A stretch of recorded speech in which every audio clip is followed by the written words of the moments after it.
Halo teman-teman, hari ini saya dapat kesempatan untuk belajar dan berguru dari orang yang dahsyat luar biasa, yaitu adalah Pak Dahlan Iskan, jadi mantan Menteri BUMN 2011-2014, dan saya pribadi sungguh bahagia karena beliau adalah pada waktu itu merupakan favorit saya untuk the next president gitu. Jadi saya sangat-sangat berharap pada waktu itu. Pada waktu itu jadi bahkan sebelum Pak Jokowi, saya pada waktu itu membantu Pak Jokowi di Solo untuk marketingkan Solo International Ethnic Music. Kemudian beliaunya jadi wali kota lagi, kemudian jadi gubernur. Saya baru mikir ini dua orang ini kalau bergabung sangat-sangat dahsyat nih ngurusin negara Indonesia. Tapi sungguh sayang ternyata hanya Pak Jokowi. Kalau Pak Dahlan Iskan betul-betul bisa bermanfaat untuk bangsa dan negara, tentu saja akan jauh lebih mengembirakan untuk saya. Dan saya percaya bahwa untuk bangsa dan negara akan bermanfaat. Nah, ini dalam kesempatan ini saya akan mewawancara dan menggali. Walaupun sudah saya kirim pertanyaan kepada beliau, saya tanya tips-tipsnya untuk menjadi jurnalis atau wartawan yang wawancara itu seperti apa begitu ya. Jadi kemudian beliaunya pertanyaannya kejutan lebih menarik ya, sudah kita banyak pertanyaan yang kejutan-kejutan walaupun ini. Jadi ini kita tunggu Pak Dahlan Iskan untuk bergabung, dan kemudian juga kalau di Zoom sudah siap nih Pak Dahlan Iskan. Jadi ini cek suara terlebih dahulu teman-teman, suara bagus, dahsyat. Silakan. Wah, Pak Dahlan Iskan. Wah, senang sekali ketemu dan sehat luar biasa. Saya itu setiap melihat Pak Dahlan Iskan tuh saya hatinya terharu. Karena saya ingat papa saya. Papa saya sama-sama sakit liver pada waktu itu. Terus kemudian pada waktu saya bilang, sudah transplant liver saya. Saya kan gitu ya, saya menyediakan liver saya. Tapi kemudian dokternya bilang, nggak bisa. Karena tumornya sudah everywhere. Dia bilang sudah sampai pankreas, sampai begini. Jadi 40 hari sejak dideteksi itu, terus kemudian tidak ada bapak saya. Tapi Pak Dahlan Iskan saya lihat seger buger tuh saya langsung selalu terharu. Wah, senang lihat Pak Dahlan Iskan. Wah. Senang sekali Pak Dahlan ya ini. Oke, ini sekarang kita Mbak. Kemudian kita cek suara, kita cek sound nih. Wah, harian display. Wah, ini nanti saya juga mau nanya nih, kok sudah zaman online masih nerbitin yang offline. Terus tempat jadi waktu saya mau langganan, nggak bisa ternyata. Langganannya harus di daerah Surabaya sementara ini, belum nasional gitu ya. Ya, ini kita tes suara Pak Dahlan untuk yang di Instagramnya belum kelihatan, masih ketutupan tangan, kelihatannya terbalik ini. Silakan Pak Dahlan, silakan bicara. Tes. Nah, teman-teman, apakah suara dari Pak Dahlan jelas untuk di Instagram ataupun di Zoom? Kalau jelas, Anda tinggal ketik jelas. Nah, nanti yang di Instagram langsung komentar, saya tutup terlebih dahulu biar wajahnya Pak Dahlan kelihatan. Ini teman-teman, ayo tinggal komentar. Jelaskah? Pak Dahlan silakan cerita sedikit. Boleh Pak, silakan. Itu jempol semua, tandanya jempol semua. Jempol semua, wes berarti jempol semua, berarti bagus. Sekarang wes ngobrol nyantai luar biasa dahsyat. Nah, ini saya nonaktifkan dulu biar Pak Dahlannya wajahnya kelihatan jelas itu. Sip. Oke, yes. Nah, sudah jos ini. Selamat malam Pak Dahlan Iskan. Kangen saya ketemu. Yang penting kan wajahnya Pak Tung, jangan wajah saya. Loh, yang bernilai ini wajahnya Pak Dahlan, wajah saya yang gini aja terus itu ya. Yes. Nah, ini Pak Dahlan, sebelum kita ngomong masuk ke transisi media cetak tuh dalam menghadapi digital teknologi global ini. Nah, saya mau Dahlan share terlebih dahulu dari kenangan Pak Dahlan. Saya yakin pasti ada peran dari orang tua. Jadi kira-kira nasihat apa yang Pak Dahlan ingat dari orang tuanya Pak Dahlan yang sampai sekarang Pak Dahlan pegang? Cuma satu, yaitu ikhlas. Karena waktu itu saya, kakak sulung saya, dia menjadi sosok guru keluarga karena satu-satunya yang bekerja menjadi guru. Nah, kemudian suatu saat kakak saya harus pergi. Terus terang aja dia patah hati. karena tidak diizinkan kawin karena dia jatuh cinta kepada laki-laki yang masih ada hubungan keluarga. Nah, menurut adat Jawa itu tidak boleh. Nah, dia patah hati sekali, terus dia pergi ke Kalimantan. Nah, ketika kakak saya itu pamit, berarti kita semua akan kehilangan orang desa lah, orang desa, sehingga ditinggal orang yang terpenting di keluarga itu. Kita semua nangis, satu kampung nangis semua, terus bapak saya tidak nangis. Terus setelah kakak saya pergi, saya diajak duduk oleh bapak saya di emperan gitu. Kemudian bapak saya bilang gini, Dahlan, tadi semua orang nangis ketika kakakmu pergi ke Kalimantan. Nah, saya sebetulnya juga pengen nangis, tapi saya tahan. Saya harus ikhlas kakak Anda meninggalkan kampung ini, karena semua orang itu kelak akan mati. Dan jangan sampai kalau di antara kita meninggal dunia, ada yang tidak ikhlas. Jadi ikhlas itu harus dilatih. Tidak bisa ikhlas itu datang begitu saja. Jadi dalam hidup ini harus berlatih ikhlas agar kelak kalau akan dipanggil Tuhan pun ikhlas nyawanya diambil oleh Tuhan. Jadi ternyata ikhlas itu perlu latihan. Karena itu kadang-kadang kita tidak ikhlas, ya dipaksa ikhlas sebagai latihan. Ada sesuatu yang rasanya ganjel, ikhlaskan. Oh, kita harus latihan ikhlas. Jadi ternyata ikhlas itu juga harus dilatih terus-menerus. Dengan demikian kita nanti terbiasa ikhlas. Itu pesan, saya kira hanya satu itu pesan bapak saya, nggak ada pesan yang lain-lain. Ya. Dan saya merasa pada waktu ini pertanyaan yang kejutan Pak Dahlan, karena Pak Dahlan senang pertanyaan kejutan, saya ini belajar dulu.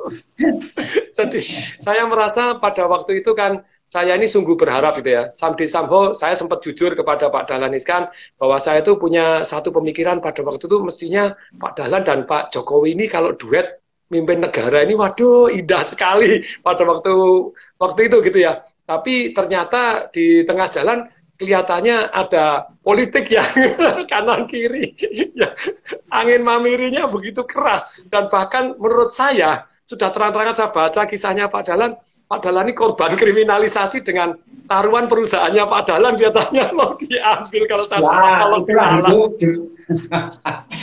itulah patung hidup, dan yang seperti itu pun ternyata juga harus diikhlaskan karena sistem hukum kita kan juga tidak memungkinkan saya menuntut balik atau saya menggugat ganti rugi. Sistem hukum kita kan nggak memungkinkan. Nah, kalau ini di Singapura atau di Hong Kong atau di Amerika, wah saya bisa dengan mudah menuntut balik atau minta ganti rugi karena sistem hukum di sana memungkinkan. Tetapi sistem hukum kita kan tidak memungkinkan. Jadi ya sudah, ikhlaskan. Harus ikhlas ya, supaya kita setelah ikhlas itu kita bisa move on nanti. Atau gini Pak, nanti ya. Patung kan kena COVID-19 kan juga ikhlas, akhirnya yes, damai, bisa move on, dan akhirnya kan sembuh. Sekarang malah Pak Tung lebih bahagia dari saya karena Pak Tung sudah punya kekebalan. Wah itu Pak, kalau boleh saya jujur, belum tentu punya kekebalan. Pak Tung sudah punya kekebalan sekarang. Jadi sudah amin. Amin. Tapi lebih baik nggak kena, Pak. Lebih baik nggak kena. Amin. Kalau boleh tahu, Pak, perasaan Bapak pada waktu itu kan saya tahu bahwa sebetulnya Pak Dahlan ini sangat membela Pak Jokowi pada waktu itu di akhir-akhir sesi, dan kemudian full fight untuk Pak Jokowi untuk membantu bahkan mengkampanyekan dengan dana sendiri. Tapi ternyata pada waktu itu tentu saja tanda kutip sampai dikriminalisasi, bahkan sampai harus ditahan. Menurut saya itu sungguh tidak adil. Perasaannya Pak Dahlan waktu itu seperti apa? Apa yang bisa ikhlas Pak pas di dalam? Ya mau tidak mau harus diikhlaskan karena memang sistem hukumnya tidak memungkinkan untuk kita lawan atau kita adu bukti, kan nggak bisa. Sistem hukumnya siapa yang berkuasa ya dia berkuasa, dan Pak Jokowi tahu dan saya juga sering diajak beliau untuk ngobrol soal ini. Terus terang aja tempatnya sembunyi-sembunyi supaya tidak diketahui. Tapi saya ada kontak dengan beliau dan beliau juga berkunjung ke saya, sesuatu hal yang menurut saya beliau cukup mempertaruhkan jabatannya, kok mengunjungi saya, seseorang yang statusnya terdakwa waktu itu atau tersangka waktu itu, tapi beliau mengunjungi saya dan beliau juga memberikan beberapa advice, tetapi sehingga saya tahulah sebetulnya hati Pak Jokowi bagaimana. Jadi saya sama sekali tidak punya hard feeling pada beliau, tetapi ya tapi kan sistem ini kan terlalu besar untuk dikendalikan oleh satu tangan gitu. Jadi saya baru tahu ini Pak dari ceritanya, ternyata wow, saya pikir ya, memang baru sekali ini juga. Memang baru sekali ini juga saya ceritakan. Ini karena patung dasem aja. Ini pertanyaan kejutannya bermanfaat ini. Bisa ya, istilahnya saya terpancing oleh pertanyaan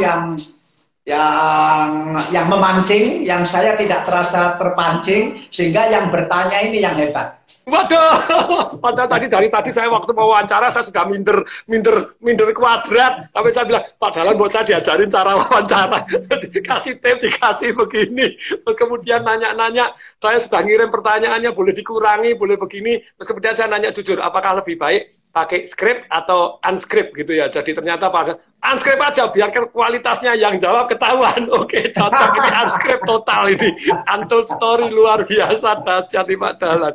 Tapi itu menyentuh hati saya.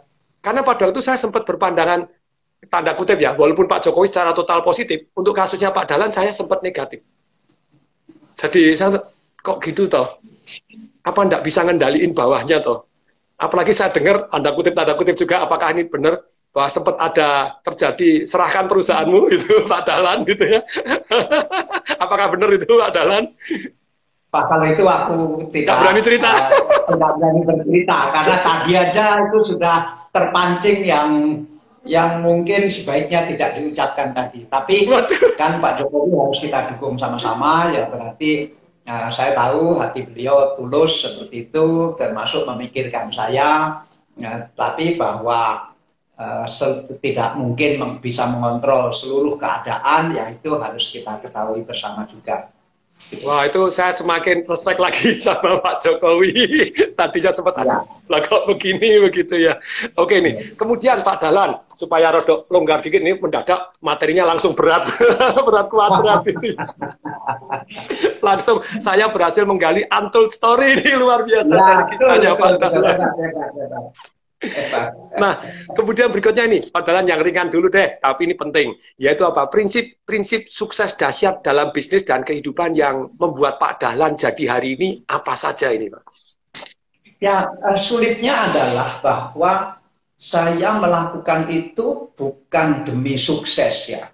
Saya tidak pernah misalnya, saya harus sukses karena itu harus melakukan ini itu, nggak begitu. Saya melakukan seperti ini dan ternyata dengan melakukan seperti ini sukses begitu. Jadi terbalik. Saya tidak pernah memikirkan sukses itu. Mungkin Pak Tung ya. Karena saya ini kan lahir di desa, kemudian keluarga saya miskinnya luar biasa, sehingga saya sudah biasa dilatih hidup yang orang Jawa bilang nrimo. Nrimo itu menerima keadaan apa adanya, menerima keadaan, orang Jawa bilang nrimo ing pandum. Jadi apa yang diberikan oleh Tuhan, ya itu harus diterima. Sehingga sebetulnya cita-cita bagi orang desa yang betul-betul desa, itu hampir tidak ada cita-cita. Wow. Karena waktu kecil juga tidak pernah ditanya, nanti kalau besar cita-citanya apa, nggak ada. Itu kan pertanyaan orang kota. Nah, kalau di desa ya harus diterima. Mungkin anaknya petani ya jadi petani. Nanti pacaran juga dengan anaknya petani. Kemudian ya hidup diterima. Mungkin ya ujung-ujungnya jadi petani.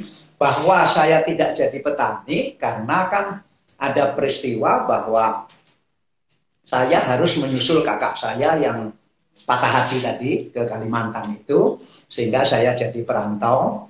Dan ketika merantau itu, saya berinteraksi dengan hal-hal baru. Saya keluar dari lingkungan desa, keluar dari lingkungan sosial. Saya berinteraksi dengan orang yang selama ini tidak pernah saya kenal.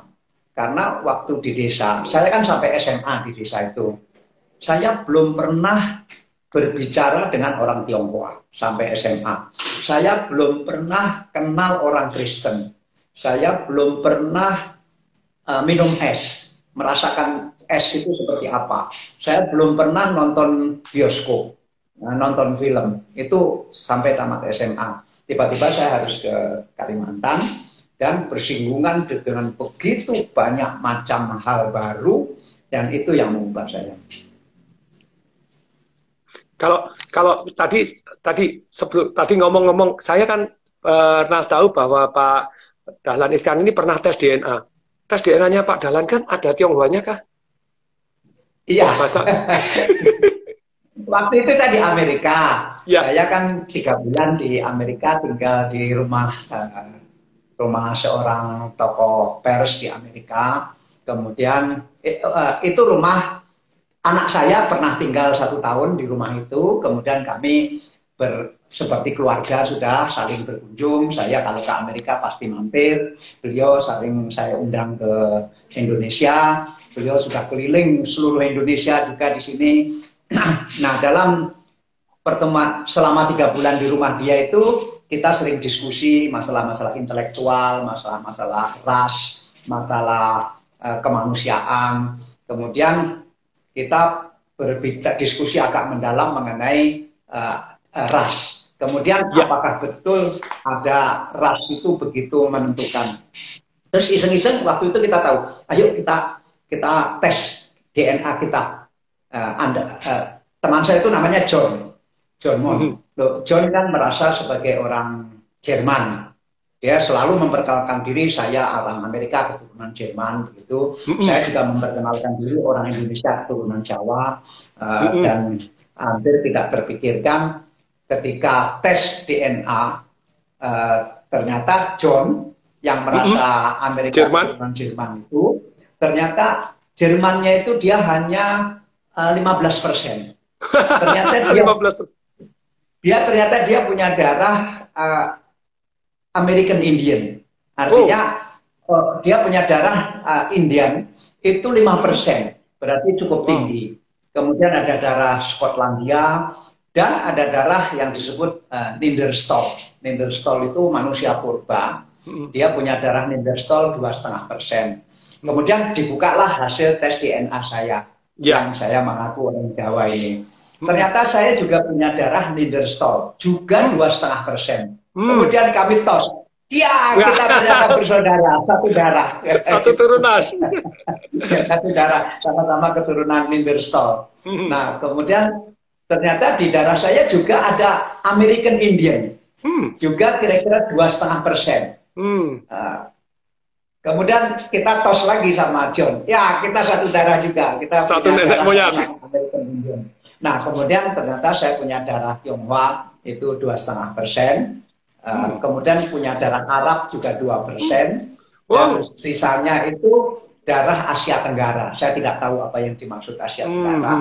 Karena belum banyak orang Asia Tenggara yang melakukan tes DNA. Sehingga nggak bisa ditelusuri yang disebut Asia Tenggara itu yang mana. Mungkin 5-10 tahun lagi ketika banyak orang Asia Tenggara yang sudah melakukan tes DNA masalah ras ini, mungkin saya akan tahu apa yang disebut Asia Tenggara itu. Jangan-jangan itu Sunda Empire itu. Sunda Empire. Saya di WhatsApp Group diajak nih Pak, Sunda Empire Group. Nah, saya memang terkejut pada waktu Pak Dahlan menyatakan bahwa sudah tes DNA, karena saya ingat pada waktu Najwa Shihab juga mengatakan bahwa ternyata di tes DNA-nya lebih Tionghoa daripada Arab. Padahal bapaknya jelas-jelas keluar Shihab dari Yaman, ternyata cuma 3%, Tionghoanya 4%. Waduh, saya bilang, ajaib ini. Jadi kalau ada orang hari ini sibuk istilahnya mulai meras diskriminasi, obat yang paling gampang disuruh tes DNA. Hukumannya tes DNA, nanti kamu langsung ketahuan turunannya dari mana. Betul, betul. Jadi nanti ilmu pengetahuan itu akan menyelesaikan sentimen-sentimen ras ini. Karena ya misalnya kan proklamator Amerika Thomas Jefferson kan ternyata punya selir orang kulit hitam, kemudian punya anak 6 yang sampai sekarang masih ada, sehingga orang-orang Amerika yang juga aktivis kulit putih, saya kira kalau dites DNA darah mereka ada kulit hitamnya juga. Nah lo, jadi katanya gini, bahwa awal-awalnya ada Afrikanya. Apakah betul Afrika itu yang Neanderthal tadi atau lain lagi, Pak Dahlan? Lain lagi. Neanderthal itu sudah agak belakangan. Kalau jadi Afrika, Pak Dahlan ada nggak darah Afrikanya? Tidak disebut di situ karena itu kan sudah mencair, sudah mencair, termasuk menjadi Neanderthal itu. Gitu. Ya. Nah, Neanderthal itu kan orang yang hidup di gua-gua di Jerman Selatan gitu, atau di Inggris Utara. Tetapi dulu-dulunya itu dari Afrika. Jadi sudah menjadi Afrikanya, yang dibilang Afrika itu sudah mencair, sudah menjadi Neanderthal. Nah, salah satunya. Ya. Wah, ini terima kasih pencerahan, betul. Masalah rasisme yang namanya kulit, masalah keturunan, terus nanti akan diselesaikan secara ilmu pengetahuan. Termasuk hukumannya harusnya gitu ya. Orang yang meras diskriminasi, hukumannya tes DNA, langsung kapok-kapok. Ya, ternyata saya bukan Jerman. Hukumannya itu wajib, itu hukumannya tes DNA. Itu yang dimusuhi ternyata mbahnya. Sedih juga. Bahkan saya memimpikan suatu saat ada cara untuk mengetes DNA para nabi. Jadi mulai dari Nabi Ibrahim, Nabi Musa, Nabi Isa, atau Yesus, kemudian Nabi Muhammad. Kan nanti ilmu pengetahuan akan bisa menelisik sisa-sisa dari peninggalan beliau, dan dari situ bisa diambil DNA-nya. Nanti akan menarik sekali. Akan menarik sekali. Menariknya kira-kira gimana dugaannya Pak Dahlan ini? Misalnya sekarang ini banyak orang yang merasa keturunan Nabi, atau sehingga merasa mungkin bukan. Dia menjadi merasa kelas 1 sekarang. Atau ada orang yang merasa ras murni. Sekarang kan ada, misalnya orang-orang keturunan Ibrahim, atau dalam Kristen disebut Abraham. Itu kan ketika Ibrahim kawin dengan Sarah, itu kan sama-sama ras murni sampai waktu itu. Tapi kemudian Ibrahim atau Abraham kawin lagi kan dengan Siti Hajar. Nah, itu yang berkulit hitam. Yang dengan Sarah itu kan melahirkan Daud atau David itu, dan seterusnya sampai ke Yesus. Sedangkan yang dengan Siti Hajar itu setelah 60 generasi melahirkan Nabi Muhammad, begitu. Nah, ini nanti kalau semua bisa dites DNA-nya, menurut saya akan sangat menarik dan akan mencairkan hubungan antar ras di dunia. Ya. Saya berdoa itu juga semoga sampai sahur keluar itunya, dan masing-masing dites DNA wajibnya sejak lahir langsung ketahuan turunannya, jadi sudah enggak rasis lagi. Ternyata saudara friend, semua friend, woi. Tas. Oke. Wah, ini seru sekali nih malam hari ini. Jadi ini Pak, sekarang kita masuk ke materi utama. Walaupun sebenarnya saya merasa tidak begitu penting Pak. Yang lebih penting yang depan ini tadi, begitu ya. Tapi nggak apa-apa ini. Jadi transisi Pak untuk mencetak dan transisi media cetak dan dalam menghadapi digital teknologi ini, nah mohon pencerahan ini Pak. Jadi Pak Dahlan yang di bidang media ini. Saya ini sudah 3 tahun tidak membaca koran. Tidak membaca majalah. Saya sengaja, pertama karena ada masalah, pada waktu kedua, itu karena saya pengen away dari dunia koran dan majalah, agar saya bisa punya pikiran yang kosong begitu di bidang itu. Jadi karena kalau saya terus bergelut di situ, saya tidak akan punya pikiran yang out of the box karena terbelenggu oleh problem tiap hari. Kemudian ujung-ujungnya terkait lagi. Nah, setelah 3 tahun saya tidak membaca koran dan tidak menjaga majalah, tetapi saya juga tidak aktif di media sosial karena Twitter saya kan dihancurkan orang yang followernya waktu itu sudah lebih dari 2 juta. Nah, kemudian saya coba saya hidupkan, dihancurkan lagi. Ya sudah, saya nggak usah aktif di media sosial.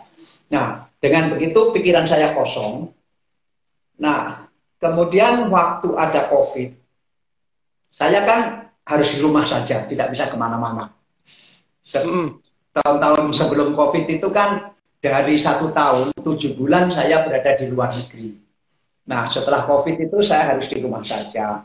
Badan boleh terkurung, tetapi kan pikiran ini kan nggak bisa terkurung. Seperti Pak Tung kan nggak bisa pikir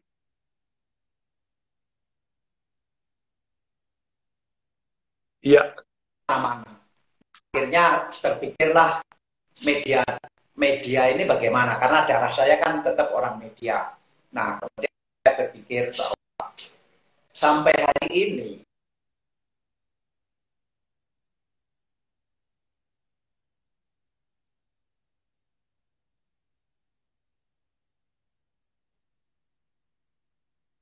Iya. Wah, ini mohon maaf teman-teman, kelihatannya ada yang putus untuk di tempatnya Pak Dahlan Iskan atau tempat saya. Ini baru mulai connect lagi. Pak Dahlan kelihatannya putus untuk yang di model bisnis Zoom ya. Nah, ini mesti ditunggu lagi. Semoga bisa masuk. Pak Yuli bisa dicek. Media online di sini aman. Kemana-mana. Oh, berarti internet saya yang bermasalah ini, tantangannya online ini yang bermasalah sambungannya. Tidak ada, silakan Pak Dahlan. Ya. Tidak ada kualitas yang bisa dipertahankan kalau tidak ada revenue. Katakanlah media online sulit mendapatkan revenue karena revenue terbesar kan lari ke Google, lari ke Facebook, lari ke Yahoo dan Netflix atau YouTube begitu. Media online itu kan hanya pakai numpang lewat saja. Yang mendapatkan income terbanyak itu YouTube, Facebook, Google, begitu. Nah, termasuk yang dari Indonesia pun disedot habis oleh media-media tingkat dunia itu. Nah, kalau media-media online itu sulit mendapatkan revenue, siapa yang membiayai untuk liputan-liputan? Siapa yang menggaji wartawan-wartawan yang baik? Siapa yang bertanggung jawab atas mutu jurnalistik? Padahal mutu jurnalistik ini terkait langsung dengan kesejahteraan, terkait dengan pendapatan. Nah, kalau tidak ada pendapatan yang cukup,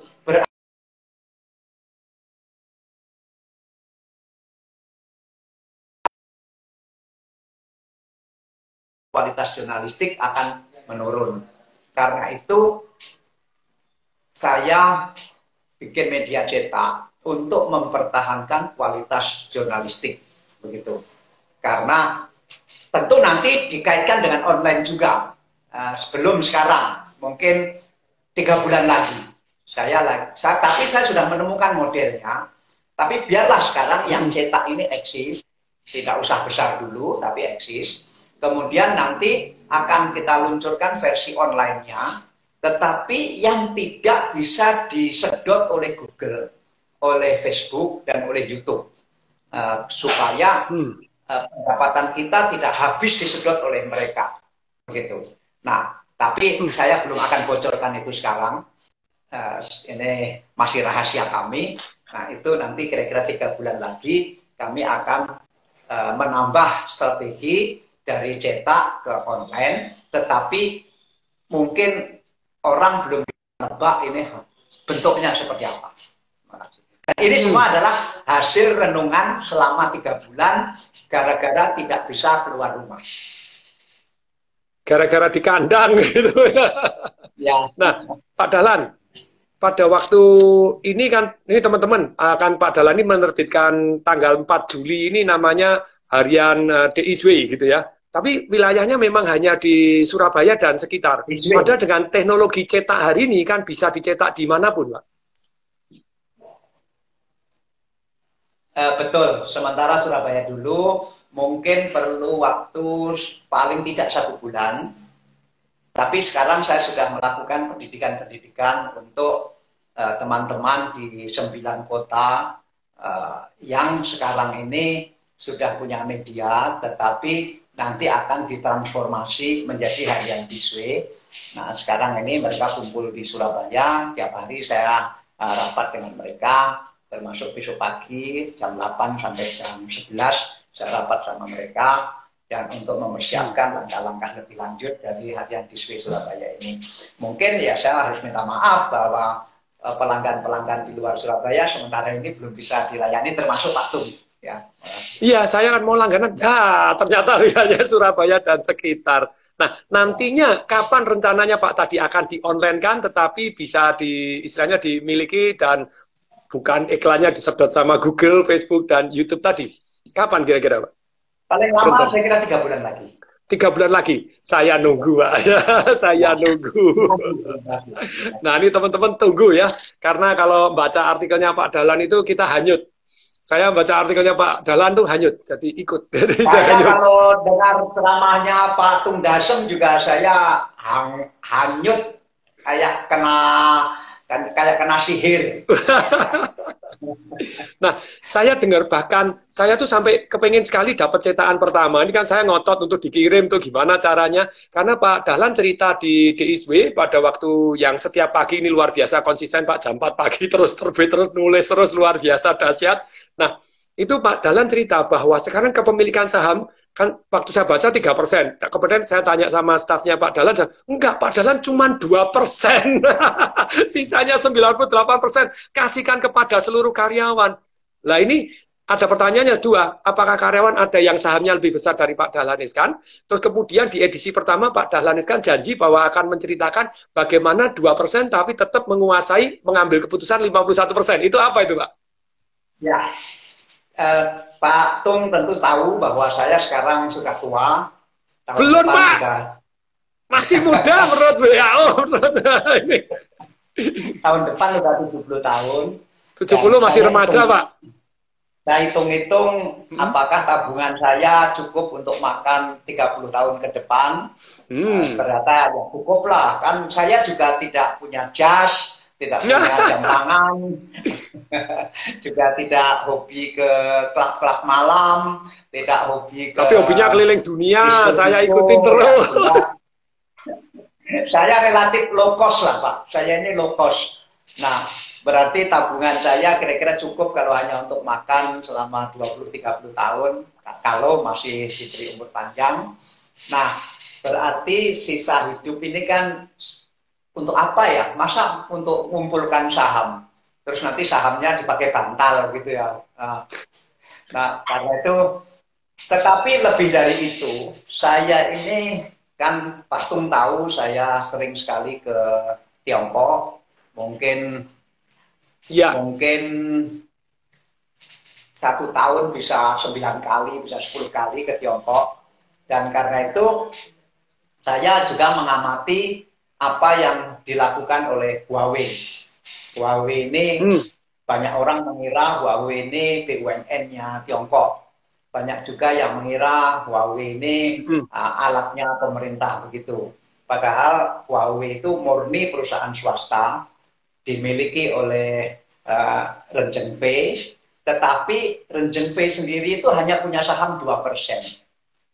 Saham selebihnya adalah milik karyawan.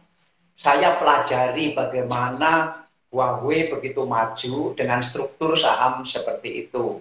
Jadi memang Ren Zhengfei itu orang yang sangat istimewa, tidak rakus.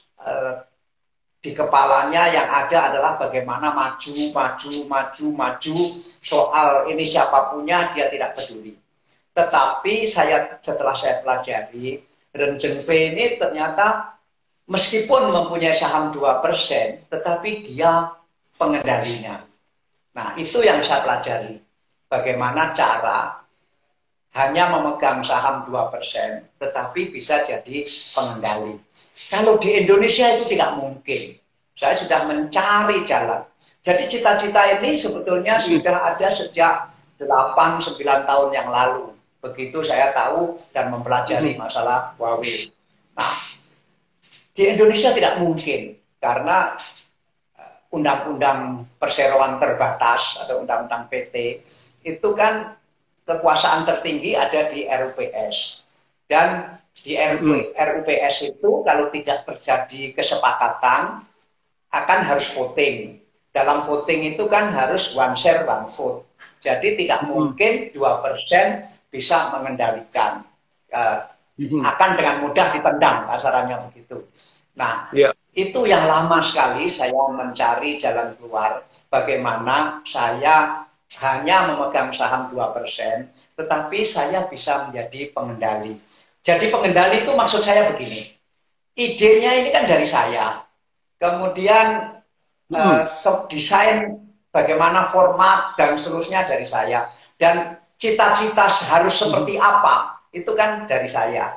Nah, kalau one share one vote, nanti kemudian enggak, kita pilih dirutnya yang pandai ini, padahal pandai itu mungkin hanya pandai omong, belum tentu pandai kerja, atau pandai bikin cerita, belum tentu dia pandai kerja, begitu.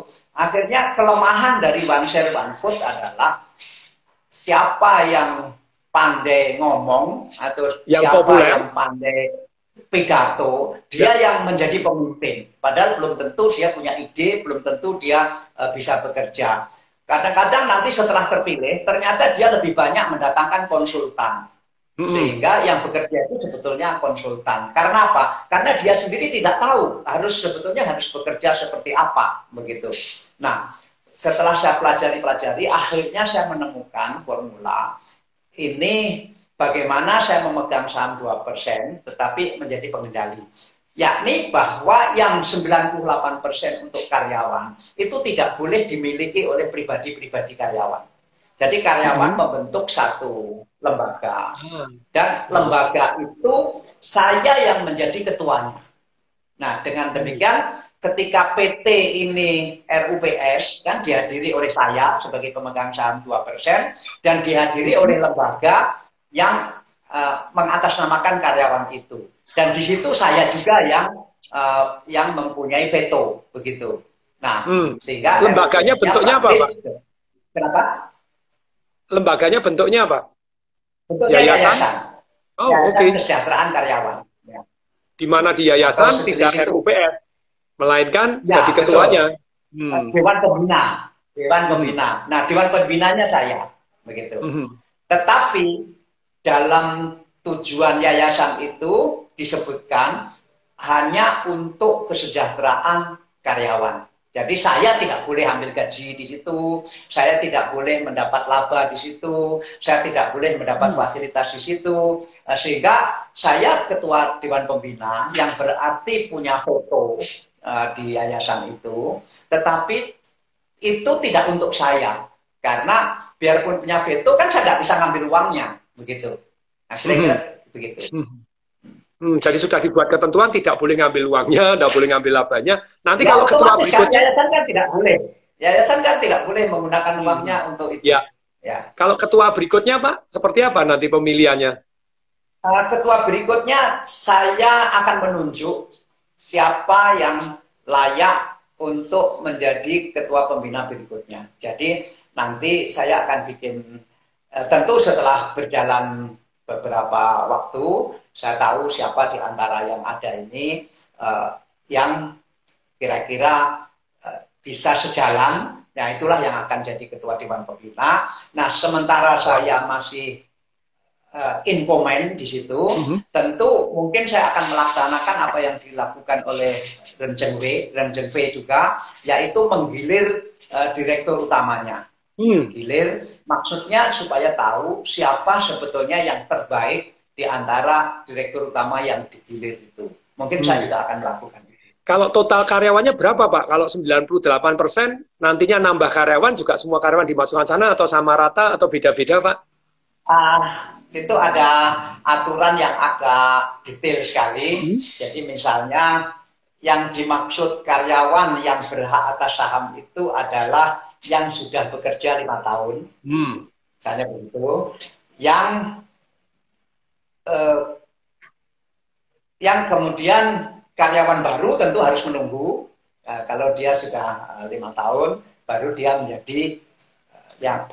menjadi anggota yayasan yang berhak nanti atas saham itu. Gitu.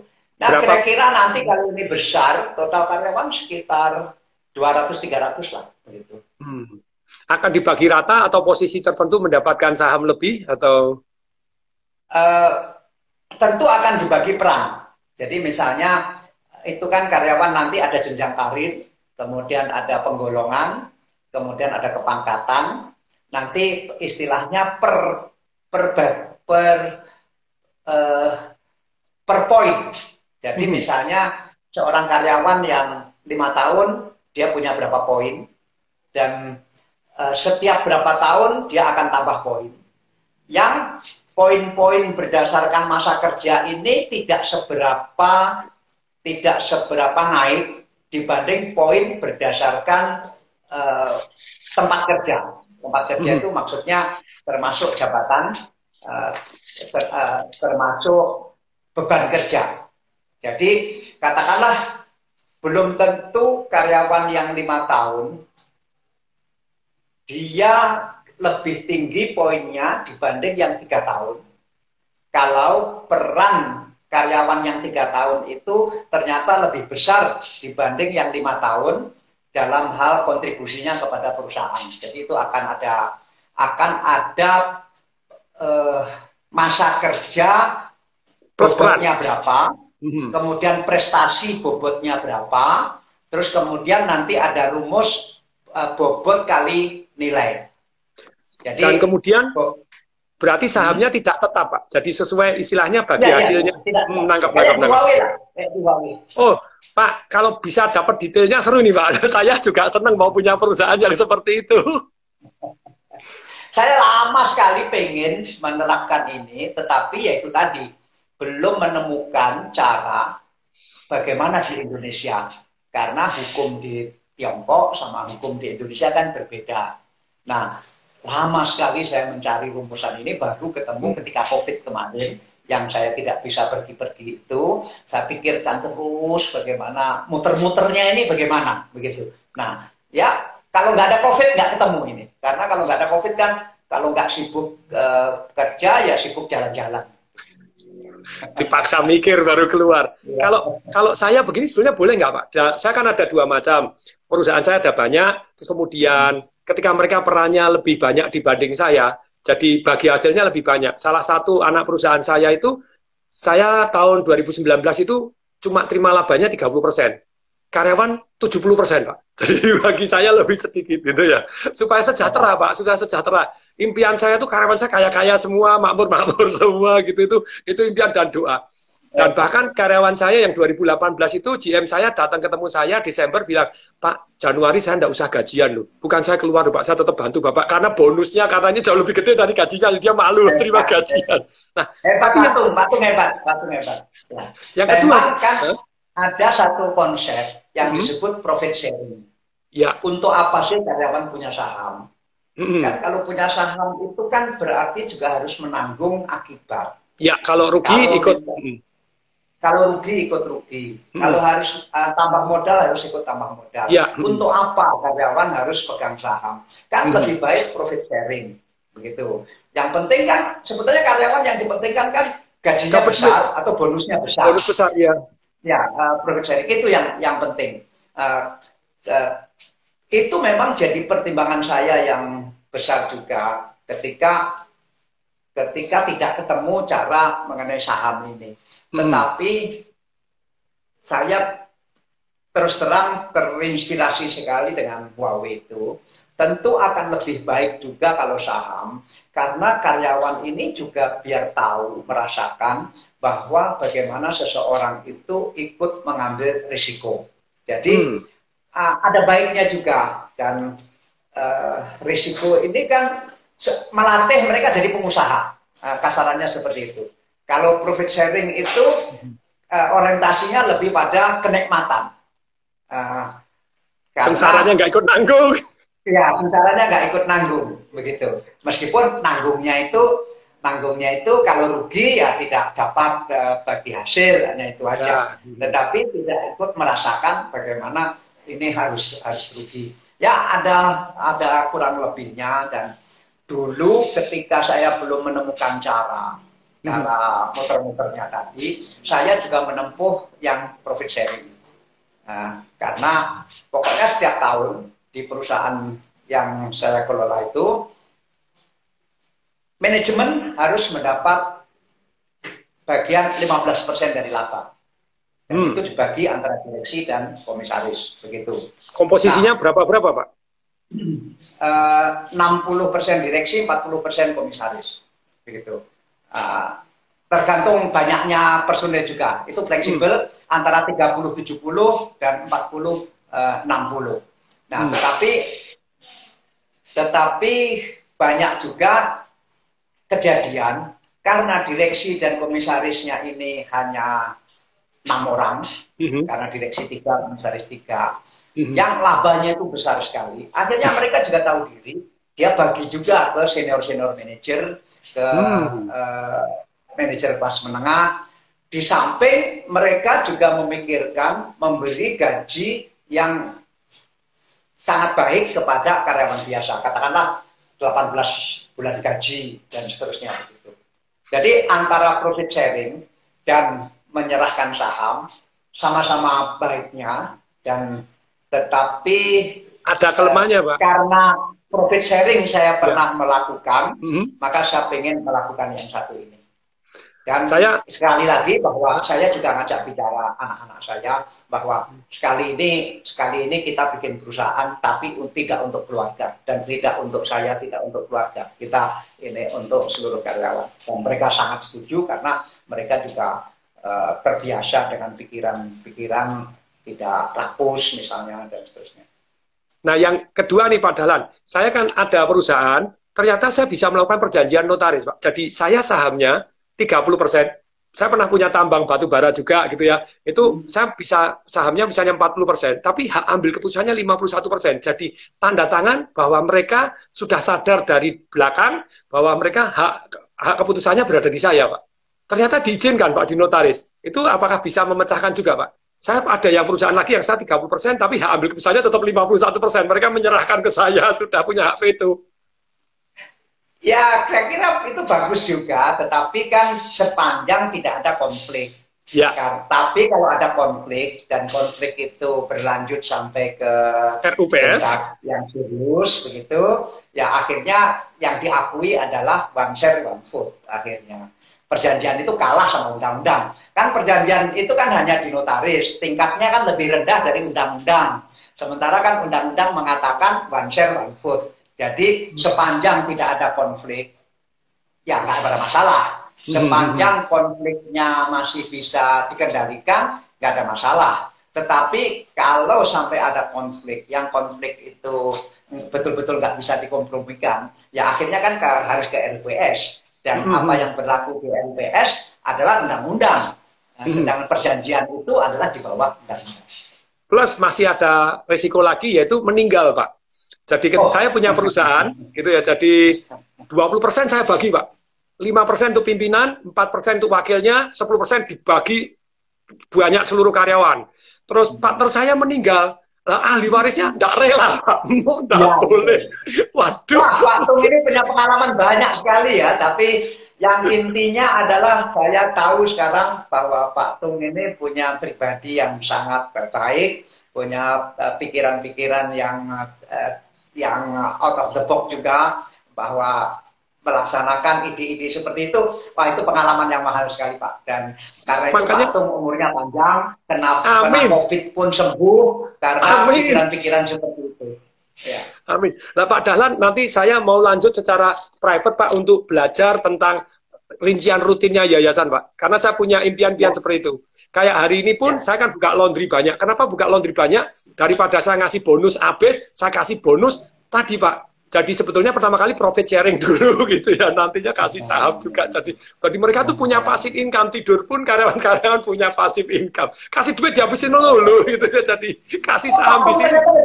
Saya lah, Patung lebih hebat, Patung lebih hebat. Saya yang harus belajar.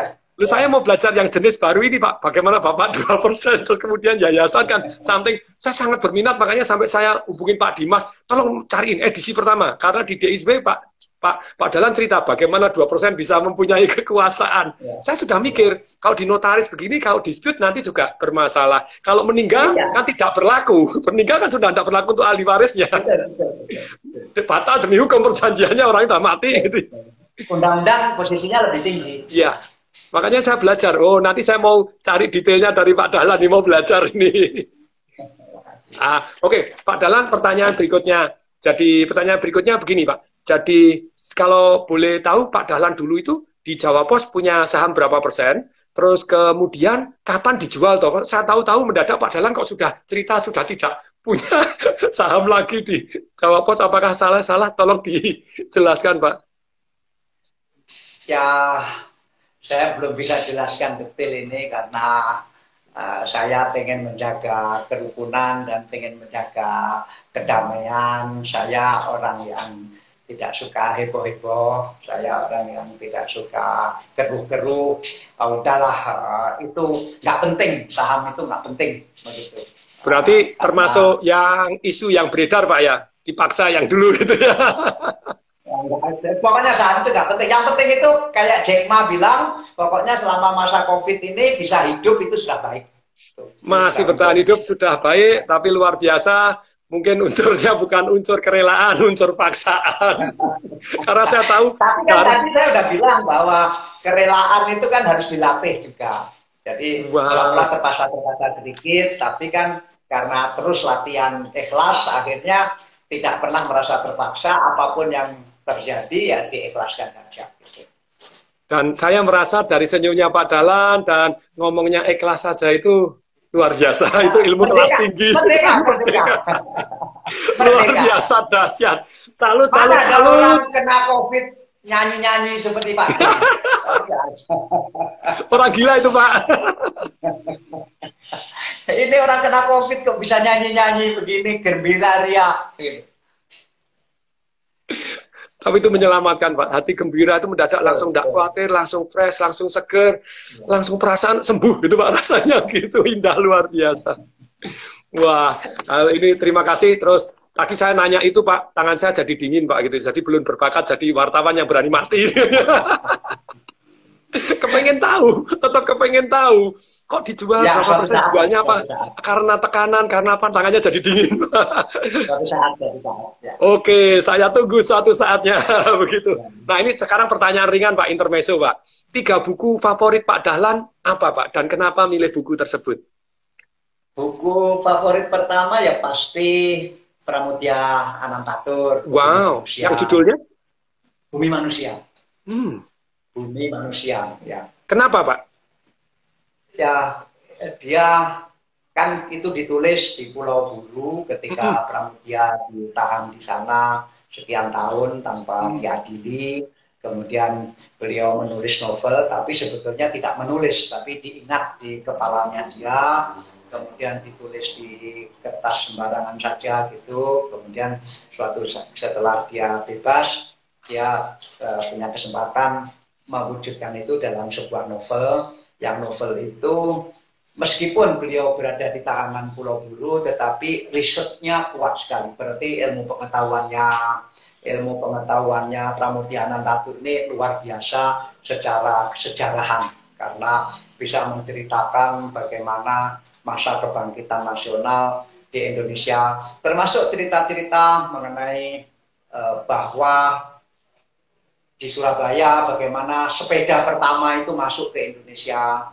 Bahkan ada surat yang datang dari Belanda yang mengatakan bahwa sekarang di Belanda lagi heboh sekali. Orang lagi membicarakan bahwa kelak orang itu bisa naik kendaraan yang tanpa rel. begitu. Karena yang ada waktu itu kan hanya kuda atau kereta api. Nanti akan ada kendaraan yang tidak perlu lagi rel.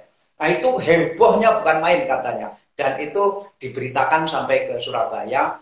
Ya itulah lahirnya mobil begitu. Nah itu luar biasa riset Pramudia di bidang itu. Jadi yang dikagumin adalah riset. Ini sekarang saya mulai paham nih dengan buku favorit ini saya paham. Ketika Pak Dahlan Iskan di artikelnya, waduh full riset full begini saya bilang wah ini keren banget. Saya jadi terinspirasi Pak. Kalau saya nulis itu kadang aduh malu ini enggak riset dulu, jadi saya riset dulu juga. Buku kedua apa nih Pak? Bagus sekali. Oh terima kasih. Buku kedua yang saya suka adalah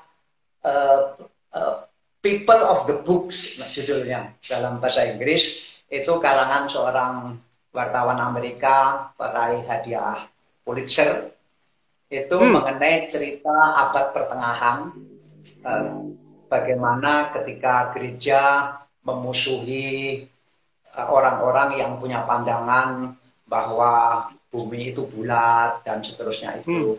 Yang menarik dari buku itu adalah bagaimana kisah penyelamatan kitab suci agama Yahudi yang waktu itu barang siapa menyimpan kitab itu akan dibunuh dan dimusuhi.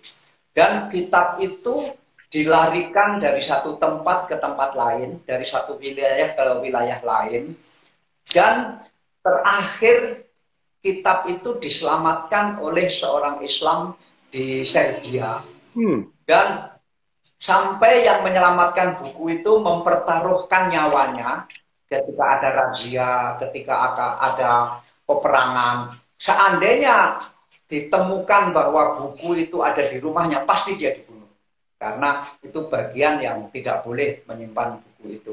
Nah itulah buku kitab suci Yahudi yang sampai sekarang selamat, dan yang menyelamatkan itu orang Islam.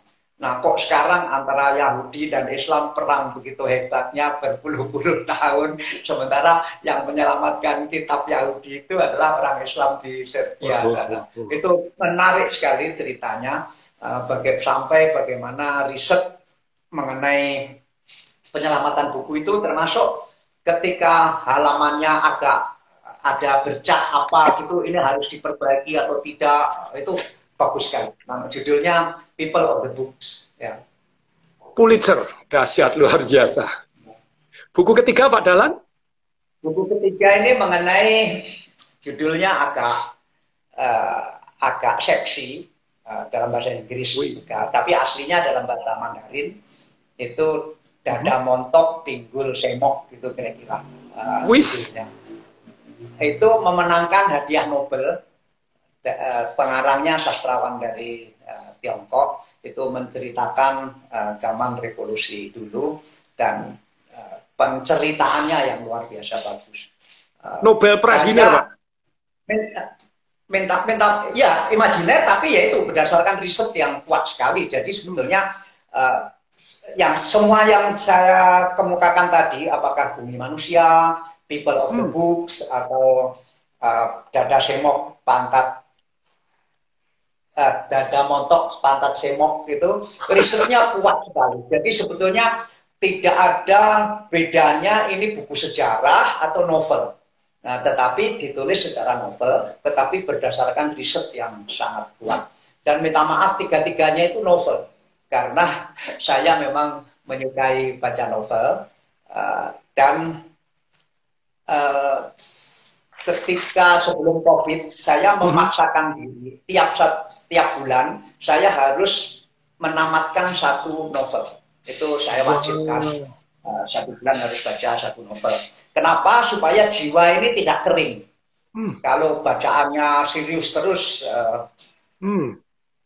kering jiwa ini. Dan novel kan karya sastra, dan karya sastra itu membuat jiwa menjadi tidak kering. Itu yang saya lakukan. Wah, ini nyentil saya nih Pak, bacaannya ekonomi makro. Jadi modern money teori, basic income. Saya bermohon Pak Tung mau membaca novel sekali-sekali, paling tidak ya setahun sekali lah baca novel, pilih novel-novel yang hebat. Jangan novel-novel yang porno itu, jangan. Novel-novel yang dari sastrawan-sastrawan yang bagus lah. Saya terakhir baca novel, Pak.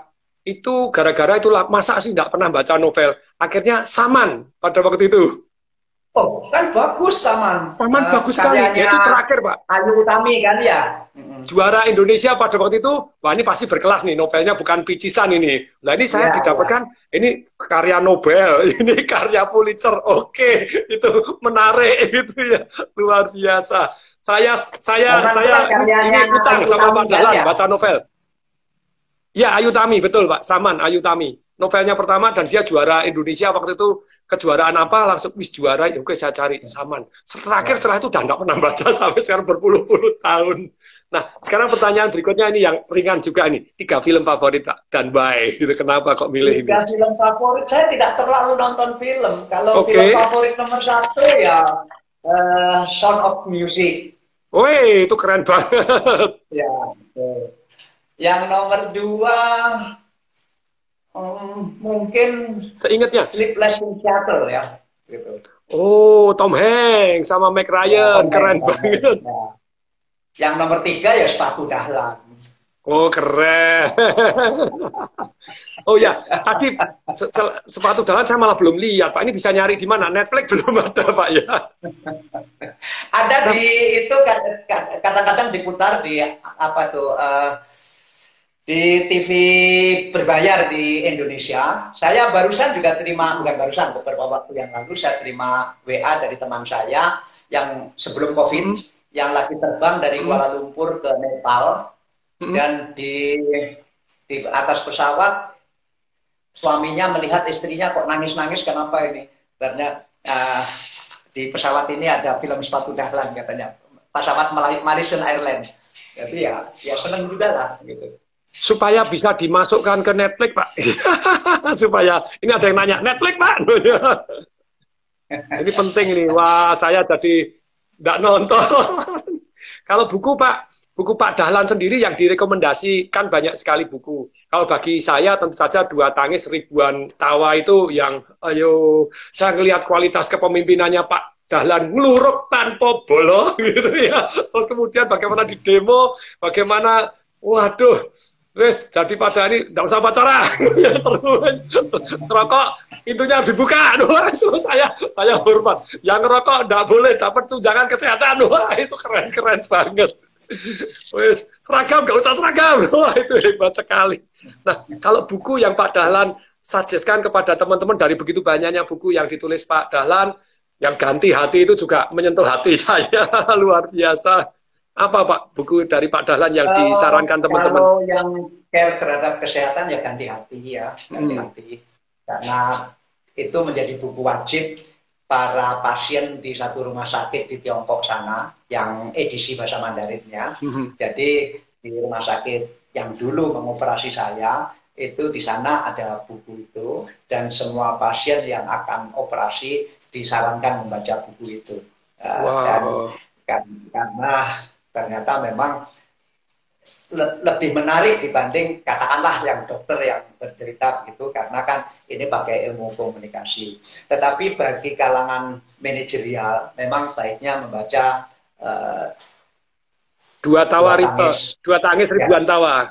Ribuan Tawa itu, karena itu lebih pada manajerial skill lah begitu. Ya selebihnya nggak usah baca. Lebih baik langsung berbuat saja daripada banyak membaca. Tetapi buku yang saya tulis mengenai seorang pengusaha bank dari Bandung, Pak Kamar, wah itu luar biasa itu Pak, bukunya juga. Dan ketika difilmkan merinding saya Pak Karmaka itu ceritanya. Pada waktu saya pernah diundang Bank NISP Pak Karma itu kan juga sakit hati loh Pak, maksudnya sakit liver. Beliau sakit liver. Dan tapi beliau itu sama persis waktunya seperti papa saya dan dia sembuh. Pada waktu saya ngasih seminar Pak, disuruh duduk sama anaknya enggak mau, dia ikut berdiri Pak, ikut lunjak-lunjak padahal kondisinya seperti itu. Sampai saya enggak tahan Pak, saya lari turun panggung meluk dia, nangis saya Pak. Itu hebat, beliau hebat sekali. Wah itu bukunya tentang Pak Karmaka itu luar biasa juga. Jadi Jadi waktu ngasih seminar, habis baca, diundang ngasih seminar, pakar-pakar hadir, pas tidak tahan saya, karena ingat papa Kalau saya. selama COVID ini Pak Tung berapa kali seminggu memberikan seminar secara online? Waduh, jadi satu hari bisa 2 kali, 3 kali, Pak. Terus Wow. jadi kayak besok ini yang daftar sudah 8.000, Pak. Besok seminar satu hari. Jadi 8.000 yang daftar. jadi di Zoom itu terpaksa harus bayar 92 juta, Pak. Karena kalau 10.000 harus bayar 92 juta. Soinan sama murid. Rekornya itu pakai Zoom 10.000 penuh, terus kemudian masih pakai YouTube-nya 6.000, 6.000 jadi 16.000. Itu Masih mengenai terus, Pak. usaha. Ya, besok itu tentang bagaimana renungan saya pada waktu saya sakit COVID, jadi manusia yang dahsyat itu kan saya renungannya semua orang pasti meninggal dunia. Dan Anda akan ditarik Tuhan. Nah, terus kemudian yang kedua, hati-hati loh, di mana Anda fokus, di sana energi mengalir. Di mana energi mengalir, di sana tumbuh. Saya lihat Pak Dahlan mengalirnya ikhlas luar biasa. Saya nonton Pak Dahlan hatinya damai. Saya masih gondok Pak Dahlan yang damai gitu. Enggak, Pak Terus Tung. Pak Tung sangat damai, bahkan sangat gembira karena sambil menikmati COVID dengan nyanyi-nyanyi. Mana ada orang, seluruh dunia nggak ada yang begitu. Ya. Nah, besok itu hasil perenungan waktu COVID, Pak.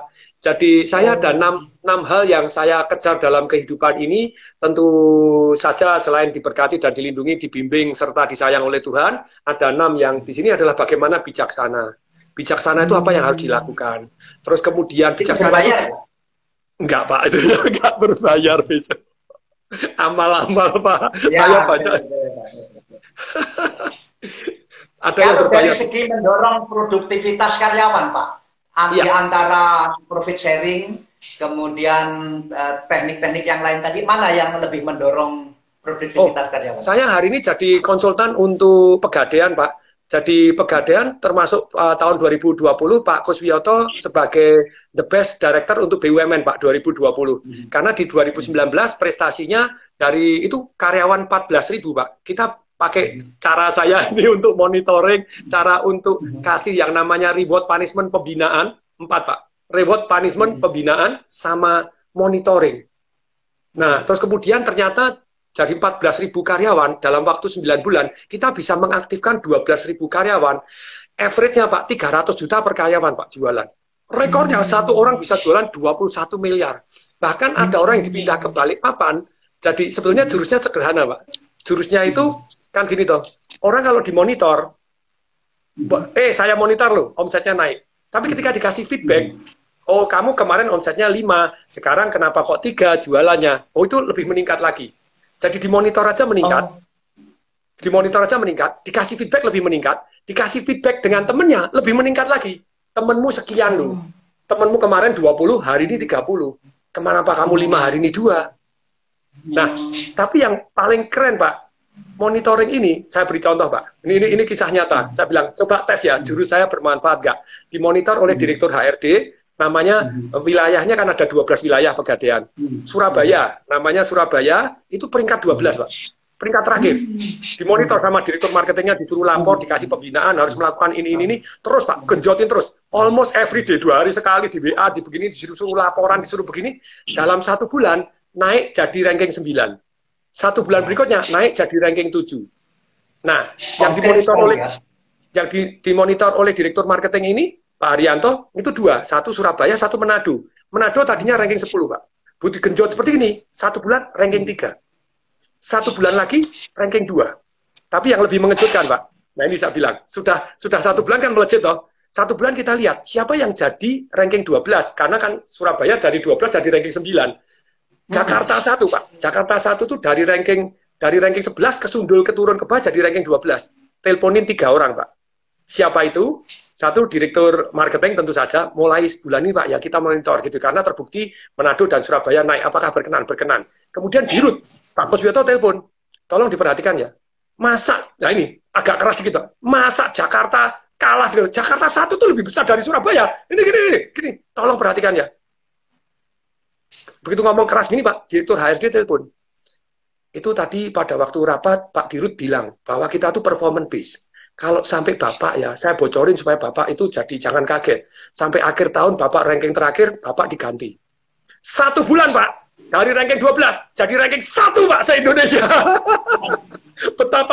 betapa monitoring begitu powerfulnya, dahsyat luar biasa.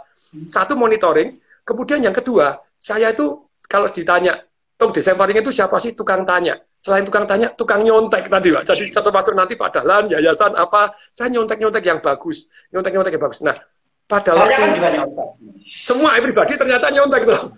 Makanya Pak Dahlan, apakah sudah punya buku Life Revolution saya? Iya, ada. Makasih. Ada ya? Ya, ada. Nah, ini makanya 12 ilmu yang paling penting dalam kehidupan, ilmu nomor 1, ilmu nyontek, Pak. Ilmu modeling gitu ya, modal gemuk dan lain. Nah, saya di Pegadaian, saya contohnya begini, Pak. Yang para juara, itu saya wawancara pribadi, Pak. Saya cari resep rahasianya untuk supaya dicontek oleh semua. Dan nyontek semua itu harus pakai role play gini. Contohnya, ada satu orang Cirebon dipindah ke Balikpapan, daerah baru. Daerah baru dalam waktu 9 bulan, 270 hari, bisa jualan sepeda motor, kredit sepeda motor di Pegadaian, itu 300 sekian. Jadi setiap hari minimal 1 lebih, Pak. Saya bilang, kok bisa? Saya wawancara. Oh, kami membuat brosur. Brosurnya seperti apa? Brosurnya saya detail sekali kalau nyontek. Master kan ahli sampai detailnya, gitu, kayak Pak Dahlan. Jadi ternyata brosur itu tadi, dikasih roti beng-beng, Pak. Coklat beng-beng tuh. Loh, roti beng-beng berapa? Nggak sampai 1.200 beli berapa box itu. Jadi modal sendiri, iya. Printer beli sendiri, iya. Brosur buat sendiri, iya. Terus kamu nyebarnya gimana? Oh, setiap pulang Pak, di luar jam kerja, saya selalu mampir restoran, sambil makan minimal 10 brosur. Caranya nyebar gimana? Mohon waktu 1 menit, ini kalau mau kredit sepeda motor di sini bisa, mau naik haji bisa, program ini bisa, program bisa. Bayangin satu orang di daerah baru, 270 hari program, kita monitor, ternyata 300 sekian puluh, 370, 300 berapa sepeda motor kreditnya. Satu hari 1 sepeda motor. Bayangkan Pak, kalau 1 jurus ini, 14.000 karyawan menggunakan jurus yang sama. Kira-kira meledak nggak Pegadaian? Sederhana sekali toh jurusnya. Jadi terus hebat. Itu sebetulnya kalau seminar saya itu di Business Revolution, Pak. Business Revolution, Marketing Revolution. Marketing itu, kan saya sebetulnya di Pegadaian saya buatkan 5 program gitu ya. 1, yang namanya program April Emas, Badai Emas. Bayangin Pak, ngutang aja dapat undian. Nabung aja buka undian. Jadi buka, namanya gini, buka rekening emas Pegadaian yang online, Pegadaian online kan meledak Pak. Itu jumlah customer dari 10,2 juta, naik jadi 13,8 juta, naik 3,6 juta dalam 1 tahun, Pak. Berarti powerful, makanya dia tuh labanya nambah 300 miliar. Gitu. Terus produk untuk haji naik 640%, produk ini naik 270%, naik begitu banyaknya. Makanya saya tahun ini diperpanjang lagi, bayar saya miliar-miliar, wah lanjut. Gitu. Worth ini. Jadi yang program yang paling sukses, haji atau kredit sepeda motor atau emas? Di Pegadaian. Sebetulnya emas yang di refinance Pak, jadi emas yang digadaikan. Gini, produk itu banyak sekali di Pegadaian dan masing-masing kita punya juaranya. Produk yang untuk haji itu bagus, paling sukses naik 600 sekian %. Ya karena bayangin Pak, dengan harga Anda cuma modal Rp3.000 sudah porsi haji dapat kok. Itu apa enggak mulia banget Pak. Jadi maksudnya itu kan Anda ini luar biasa. Wah, itu kan istilahnya berkatnya di sono kan begitu banyaknya membantu orang supaya dapat. Nah, kalau nunggu nanti haji itu yang digadaikan apanya? Bukan, jadi namanya porsi haji, nabung emas tapi dapat porsi haji, Pak. Jadi nabung emas dulu misalnya, kalau 1 gram kan berapa ratus ribu, udah usah, 0,1 gram aja, Rp7.000 sudah porsi hajinya sudah dapat dulu, nanti jadi Anda nyicil, wah itu keren banget. Itu naik 600% Pak, itu wah itu saya bahagia sekali karena bisa menaikkan haji banyak orang itu, waduh, berkat amin. Nah, itu sukses, nah ini yang menarik, ini April Emas, terus kemudian Badai Emas, saya bilang Badai Emas kecuali April, karena April hari ulang tahunnya Pegadaian, makanya dia April Emas gitu ya. Diundi setiap minggu berapa ratus pemenang, itu terus kemudian buka rekening aja dapat voucher Pak. Nah ini kelebihan saya punya perusahaan yang bisa menerbitkan voucher, Anda disubsidi oleh Pegadaian, supaya apa? Supaya Anda bisa nginep di 1.200 hotel di seluruh Indonesia, disubsidinya sampai berapa? 50%. Dan bebas tanggalnya. Contohnya, mau nginep di Hard Rock pada waktu hari Natal, 3,5 juta. kalau pakai voucher ini 1.300.000 jadi subsidi. Terus bisa dapat subsidi buat jas Bonghang, subsidi ini. Jadi begitu buka saja, selain dapat nomor undi, dapat hadiah langsung. Nah itu makanya customernya jadi banyak. Jadi kita konsepkan satu yang namanya programnya, yang kedua koar-koarnya, teknik koar-koarnya. Terus kemudian yang ketiga adalah employee get customer. Jadi semua pemenang boleh ikut Royal Caribbean. Semua pemenang. Jadi semua orang, bukan semua pemenang, semua orang. Saya pakai Olimpiade Fisika, Pak. Semua orang medali emas. Gitu. Jadi semua orang bisa pergi ke Eropa kalau Anda mencapai penjualan sekian. Tapi tentu saja semua orang kan kemudian kalau terlalu jauh mungkin nggak. Masih ada. Dapat undian. Kemudian dapat insentif langsung, Pak. Insentif langsung, duit dibayar per hari, tapi itu masih belum bisa. Saya maunya per hari. Kalau per hari jadi bukan akhir periode. Kalau akhir periode orang untuk apa gitu ya. Jadi per hari dapat insentif, buah galak luar biasa gitu ya. Insentif per hari, dapat undian, yang terbaik pasti berangkat dan semua orang pasti berangkat, poin tidak hilang. Luput Eropa, Royal Caribbean. Luput Royal Caribbean, go Singapura. Jadi dibuatin begini terus dimonitor ini. Namanya programnya, program berhadiahnya, terus kemudian koar-koarnya, employee get customer, teknik monitoringnya, dan pembinaannya. Japlak, nyontek yang terbaik. Boom, wes, dahsyat luar biasa, top top. Hebat. Nah, kalau yang begitu itu bisa juga untuk perusahaan kecil? Sebetulnya sangat efektif untuk perusahaan kecil, Pak. Jadi karena maksudnya memorinya lebih detail ya? Ya, memori terhadap orang per orangnya lebih konkret ya. Ya, dan memperhatikan karyawan 14.000 itu Pak, contohnya gini, Pegadaian itu 4.000 cabang Pak. Ketika saya bilang teknik koar-koar yang terbaik paling murah, pasang spanduk di setiap Pegadaian. Oke ya, gampang sekali toh. Programnya tempel spanduk. Walot Pak, di teknik monitoring sampai saya lewat di Senen. Apaan ini? Masih selamat hari kemerdekaan 17 Agustus loh. Wah, ini programnya September. Terus kemudian masih selamat hari raya Idul Fitri loh. Suruh ganti aja. Itu ribuan itu tidak semudah kayak sedikit. Kalau perusahaan kecil kayak laundry, saya kan buka laundry kecil-kecil itu lebih gampang monitornya. Selesai. Jadi begitu banyak. Sekarang ada berapa perusahaan laundry Pak? 88 Pak dalam 2 tahun ini. Di Jakarta saja? Bukan, di seluruh Indonesia Pak. Dalam 2 tahun, waktu itu saya antisipasi krisis, jadi antisipasi krisis itu saya belajar bahwa setiap krisis, saya merasa bahwa akan krisis, tapi tidak menyana krisisnya bablas cepat karena COVID, tak pikir karena perang dagang gitu ya, karena baca ekonomi makro. Nah, terus harus punya perusahaan-perusahaan yang tahan krisis. Saya teliti dari, yaitu pakai riset tadi Pak, 2047 sejak Perang Dunia Kedua sampai 2018, di Amerika perusahaan laundry itu terus naik sampai 300.000 lebih. Betul ada yang tutup karena tidak bisa jualan, tidak bisa monitoring. Tapi wah ini anti krisis nih. Betul. Pada waktu PSBB laundry saya boleh buka lah, yang lain nggak boleh. Laundry tidak termasuk PSBB. Jadi kita masih cash cow, masih lumayan. Sempat turun pada waktu. Tapi kita melakukan selama COVID membuka laundry berapa yang baru? Selama COVID 2 Pak. Selama COVID 2, ada banyak yang terpaksa ditunda, tapi kita tetap pada akhirnya tetap buka. Jadi kemarin buka lagi tetap laundrynya buka 2. Seharusnya 60 Pak, masih antri. 60 lagi buka. Tapi kan persaingan keras sekali di situ.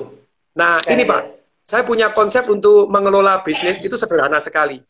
Jadi pertama kamu harus tes ukur nilai tambah kamu. Lebih apa? Kalau saya punya lebih 3 aja. Lebih cepat, lebih murah, atau lebih bagus. 1 sudah bagus. Kalau bisa 2, bagus lagi. 3, you are king of the world. Nah, sementara laundry saya 2,5, Pak. Sudah lebih murah, lebih cepat, bagusnya setengah. Kalau sama sek-asek kalah sama. Tapi sama laundry kiloan kita 3-0. Lebih murah, lebih cepat, lebih bagus, lebih higienis, lebih wangi, lebih antivirus, protokol kesehatannya luar biasa. Nah, dengan 3 ini, makanya kita dengan laundry ini mendadak orang buka 1, buka 2, buka 3, buka 4, buka 5. Jadi ngebut dengan cepat sekali. Nah, jadi nilai tambah, setelah nilai tambahnya ternyata diterima, kita mulai yang kedua sistemasi, Pak. Sistemasi. The Daily Wash Laundromat, TDWL, Pak. Nama saya TDW, jadi The Daily Wash Laundromat. L-nya itu Pak Lianto, partner saya. Itu tadi, tes nilai tambah, begitu diterima. Kemudian yang kedua adalah sistemasi 3 hal. tentang personalianya, recruiting, pembinaannya, monitoring, dan semuanya, sistemasi, masih sekarang terus progres terus. Yang kedua, sistemasi untuk marketingnya, sistemasi tanggal sekian harus begini, harganya sekian, iklannya bagaimana, pembukaan harus bagaimana, oh pembukaan Pak, untel-untelan kayak pasar itu, orang Amerika, orang untel-untelan penuh. Nah kemudian berikutnya kontrol, sistemasi teknik kontrolnya, jadi 3 sistemasi, kemudian yang setelah nilai tambahnya diterima, sistemasi, ketiga, faktor kali Pak, banyakin. Nah kalau faktor kalinya masih kurang kenceng, berarti kita yang keempat itu tadi Pak, kurang rela berbagi. Begitu kita rela berbagi keuntungan, everybody gitu-gitu buka dengan senang hati. Hebat, hebat, hebat. Ini saya baru tahu keunggulan Pak Kundasem ini memang bukan hanya bisa ngomong, tetapi juga bisa melaksanakan dan bisa mengoperasikan. Ini yang tidak ada duanya. Banyak orang yang tadi saya bilang pinter ngomong, tetapi ketika pegang perusahaan sendiri nggak jalan juga, begitu. Saya perusahaan 36 biji Pak. Kalau laundry itu termasuk 1, tapi sisanya tadi kerjasama. Ya termasuk dengan Pak Hermanto, Hotel Fasa itu joinan. Beliaunya dominan, saya pupuk bawang saja, tapi ikut ngerasain punya hotel bintang 5, ya seneng-seneng gitu. Jadi sering ke Surabaya juga ya? Sering. Kalau ke Surabaya nginepnya di kamarnya Pak Jokowi. Bukan, Pak Jokowi nginep di kamar saya. Kamar 1122 Pak. Di Fasa itu kamarnya Pak Jokowi biasanya 1122. Kenapa biasanya dikasih itu? Karena saya sering nginep di sana. Kalau kurang bagus kan saya rewel. Enggak bagus nih. Nah, jadi aman lah. Pak Jokowi kasih sana mesti aman karena semuanya berfungsi dengan baik. Ini sebagai penutup ini Pak Dahlan Iskan. Jadi kira-kira kalau Pak Dahlan Iskan boleh memberikan 1 pesan yang akan didengar oleh seluruh dunia. Kira-kira pesannya apa Pak Dahlan?